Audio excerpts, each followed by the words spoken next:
نبی کریم صلی اللہ علیہ وسلم نے ایک بات فرمائی کہ سارے رزق کے وسائل اس کے پاس ہوں گے، بالکل سارا کچھ اس کے پاس ہوگا، وہ جس کو چاہے گا وہ دے گا، جس کو نہیں چاہے گا نہیں دے گا۔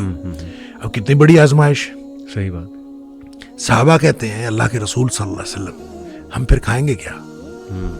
یعنی سارے وسائل اس کے پاس، تو ہم کیا کریں گے؟ صحیح۔ آپ نے فرمایا تمہیں لا الہ الا اللہ پڑھنا، اللہ اکبر پڑھنا، لا حول ولا قوت الا باللہ پڑھنا، یہی کافی ہوگا۔ آپ یہ بتائیں کہ ہمارا پیٹ بھرتا ہے اللہ کا ذکر کرنے سے، لا الہ الا اللہ کہنے سے، اللہ اکبر کہنے سے ہمارا پیٹ بھرتا ہے؟ نہیں بھرتا، نہ ہمارے بچوں کا پیٹ بھرتا ہے۔ اس کا مطلب یہ ہے کہ اپنے آپ کو اور اپنے بچوں کو اللہ کے ذکر کا عادی بنائیں، اور اس طرح عادی بنائیں کہ ان کی توجہ جو ہے یہ فاسٹ فوڈ اور کھانا پینا اور یہ ساری چیزوں سے ہٹ کے اللہ کے ذکر پر ہو، اور اللہ کے ذکر کی وجہ سے ان کا جو بھوک کی طرف توجہ ہے یہ ختم ہو جائے۔ صحیح۔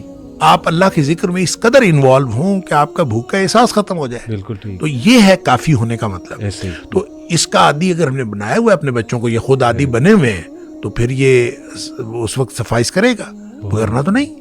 Rough and